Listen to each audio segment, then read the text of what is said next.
नमस्ते प्रिय दर्शकों, एक बार फिर से आप सभी का स्वागत है आपके अपने चैनल ज्ञान दर्पण पर।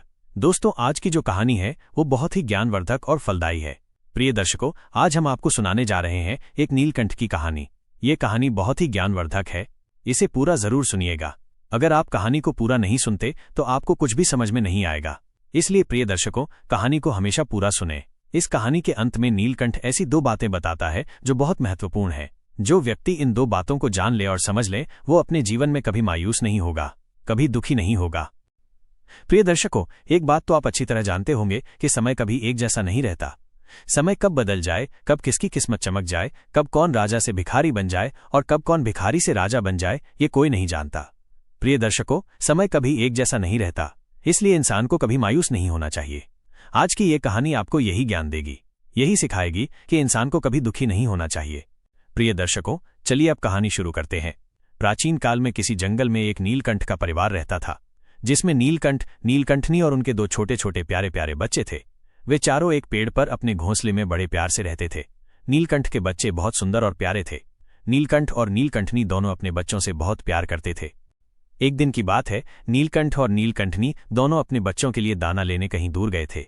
तब घोंसले में उनके दोनों प्यारे बच्चे अकेले थे। उसी समय उस राज्य का एक सिपाही जंगल से होकर कहीं जा रहा था। जंगल में उस सिपाही की नजर उन दोनों प्यारे नीलकंठ के बच्चों पर पड़ी। उन्हें देखकर वो मोहित हो गया और सोचने लगा कि ये दोनों कितने सुंदर और प्यारे हैं। प्रिय दर्शकों, वो सिपाही सोचता है, क्यों न मैं इन्हें ले जाऊं और राजा को भेंट कर दूं। राजा इन्हें देखकर बहुत खुश होंगे और मुझे अच्छा इनाम मिलेगा। ये सोचकर सिपाही उन दोनों नीलकंठ के बच्चों को उठा लेता है और अपने झोले में डालकर राजमहल की ओर चल पड़ता है। सिपाही मन ही मन बहुत खुश होता है कि आज उसे अच्छा इनाम जरूर मिलेगा। आखिर वो राजा के लिए इतना सुंदर उपहार जो लेकर जा रहा है।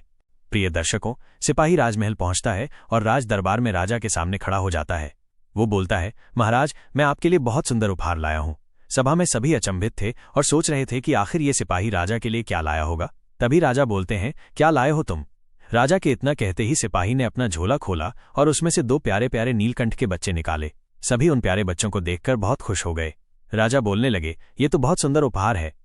प्रिय दर्शकों, राजा नीलकंठ के बच्चों को देखकर बहुत खुश हो जाता है और उन्हें अपने हाथ में लेकर खेलने लगता है। राजा आदेश देता है कि सिपाही को 10 स्वर्ण मुद्राएं दी जाएं। सिपाही स्वर्ण मुद्राएं लेकर बहुत खुश होकर वहां से चला जाता है। इधर राजा अपने सैनिकों को आदेश देता है कि नीलकंठ के बच्चों के लिए एक सोने का पिंजरा बनाया जाए। कुछ ही दिनों में नीलकंठ के बच्चों के लिए सोने का पिंजरा बनकर तैयार हो जाता है।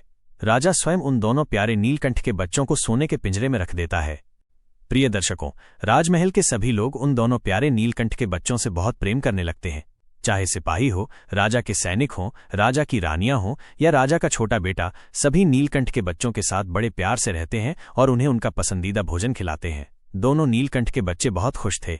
उन्हें अपना जीवन बहुत सुखमय लग रहा था। राजा का बेटा दिन भर उन नीलकंठ के बच्चों के साथ खेलता रहता और उन्हें कुछ न कुछ खाने को देता रहता।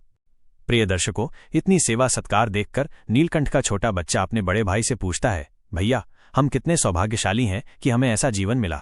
जंगल में हम इधर उधर दाना ढूंढते थे और यहाँ देखो, जो हम चाहते हैं ये लोग हमें लाकर दे देते हैं।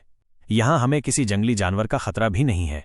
प्रिय दर्शकों, ऐसे ही कई दिन बीत जाते हैं। फिर एक दिन राजसभा में वही सिपाही दोबारा एक उपहार लेकर राजा के लिए आता है। एक बार फिर सारे राज दरबार के लोग सोच में पड़ जाते हैं कि इस बार सिपाही राजा के लिए क्या लाया होगा। तभी राजा कहते हैं, क्या बात है सिपाही, इस बार क्या लेकर आए हो? प्रिय दर्शकों, सिपाही अपने झोले से एक कुत्ते का बच्चा निकालता है। वो कुत्ते का बच्चा राजा को बहुत पसंद आता है। राजा कुत्ते के बच्चे को देखकर बहुत खुश हो जाता है। प्रिय दर्शकों, क्योंकि वो कुत्ता इधर उधर उछल कूद कर रहा था, राजा को ये देखकर बहुत खुशी होती है। राजा आदेश देता है कि सिपाही को 10 स्वर्ण मुद्राएं दी जाएं। सिपाही स्वर्ण मुद्राएं लेकर चला जाता है। प्रिय दर्शकों, इधर राजमहल में सब कुछ बदल जाता है। राजमहल के सभी लोग नीलकंठ के बच्चों को छोड़कर कुत्ते के बच्चे से प्यार करने लगते हैं। राजा का बेटा दिन भर कुत्ते को लेकर घूमता, उसके साथ दौड़ता, उसके साथ खेलता। धीरे धीरे राजमहल के सभी लोग नीलकंठ के बच्चों को भूल गए और कुत्ते के बच्चे के पीछे पड़ गए। कोई ये याद नहीं रखता कि नीलकंठ के बच्चों को भी खाना देना है। सभी बस कुत्ते के बच्चे को खाना देते, उसके साथ घूमते, खेलते और बातें करते। लेकिन नीलकंठ के बच्चों की ओर किसी का ध्यान नहीं था। कई बार तो ऐसी नौबत आ जाती थी कि नीलकंठ के बच्चे पूरे दिन कुछ भी नहीं खाते। कोई उन्हें खाना देने जाता ही नहीं था। सब उन्हें भूल गए थे। इस बदलाव को देखकर दोनों नीलकंठ के बच्चे आपस में बात करते हैं। छोटा नीलकंठ बड़े नीलकंठ से कहता है, भैया, ये क्या हो गया? हमारी तो तकदीर ही पलट गई। ये कुत्ते का बच्चा आ गया, अब सभी इसी से प्यार करते हैं। कोई हमें खाना देने नहीं आता, कोई हमारे साथ खेलता नहीं, कोई बात भी नहीं करता। यहां तक कि राजा का छोटा बेटा भी अब हमारे पास नहीं आता। ये क्या हो गया भैया? हमारा जीवन कितना सुखमय था, लेकिन इस कुत्ते के आते ही हमारी तकदीर पलट गई। छोटे नीलकंठ की बात सुनकर बड़ा नीलकंठ कहता है, प्रिय, तुम ऐसा मत सोचो। ये तो संसार का नियम है। कब किसकी तकदीर पलट जाए, कब किसकी किस्मत बदल जाए, कुछ कहा नहीं जा सकता। कब कौन राजा से भिखारी बन जाए और कब भिखारी से राजा बन जाए, ये सब किस्मत का खेल है। ये तो ऊपर वाले की माया है, वो जब चाहे किसकी किस्मत पलट दे। प्रिय दर्शकों, बड़ा नीलकंठ छोटे नीलकंठ को समझाता है, प्रिय, समय हमेशा एक सा नहीं रहता। समय बदलता है और हमें इसे स्वीकार करना चाहिए। समय हमेशा किसी का अच्छा नहीं रहता और हमेशा किसी का बुरा भी नहीं रहता। ये तो समय समय की बात है कि किसका जीवन कितना सुखमय, कितना आरामदायक है। लेकिन सच तो ये है कि समय कभी भी बदल सकता है, स्थिति कभी भी बदल सकती है। मेरे भाई, तुम चिंता मत करो, एक ना एक दिन हमारे भी अच्छे दिन आएंगे। प्रिय दर्शकों, इतनी बात बड़ा नीलकंठ छोटे नीलकंठ को समझाता है। इसके बाद दोनों नीलकंठ यही सोचकर अपना जीवन व्यतीत करने लगते हैं कि एक ना एक दिन उनके अच्छे दिन जरूर आएंगे। ऐसे ही कई दिन कई महीने बीत जाते हैं। उन्हें किसी का प्यार नहीं मिलता, समय पर खाना नहीं मिलता। प्रिय दर्शकों, एक दिन फिर ऐसा आता है कि वो कुत्ता राजा के बेटे को काट लेता है और राजा का बेटा घायल हो जाता है। कुत्ते के इस व्यवहार से राजा को बहुत क्रोध आता है। राजा आदेश देता है, इस कुत्ते को जंगल में कहीं दूर छोड़कर आओ ताकि ये वापस ना आ सके। राजा के आदेश पर कुत्ते को जंगल में छोड़ दिया जाता है। कुछ दिनों में राजा का बेटा स्वस्थ हो जाता है। राजा अब समझ जाता है कि कुत्ता राजमहल में पालने के लिए सही जानवर नहीं है। प्रिय दर्शकों, इसके बाद राजमहल के सभी सदस्य धीरे धीरे फिर से नीलकंठ के बच्चों को प्यार करने लगते हैं। उनके साथ खेलने लगते हैं, उनसे बातें करने लगते हैं। चाहे रानियां हों, दासियां हों, सिपाही हों, स्वयं राजा हो या राजा का छोटा बेटा, सभी नीलकंठ के बच्चों को बहुत प्यार दुलार करते और उनकी पसंद का खाना देते। ये देखकर दोनों नीलकंठ बहुत खुश थे। तभी छोटा नीलकंठ बड़े नीलकंठ से बोला, भैया, अब तो मजा आ गया, हमारे सुख के दिन लौट आए, अब हमारा जीवन फिर से सुखमय हो गया। तभी बड़ा नीलकंठ कहता है, सुनो भाई, इतना मत इतराओ। मैंने उस दिन तुम्हें एक बात बताई थी कि समय कभी भी बदल सकता है। आज मैं तुम्हें दूसरी बात बताता हूं। मेरी बात ध्यान से सुनो।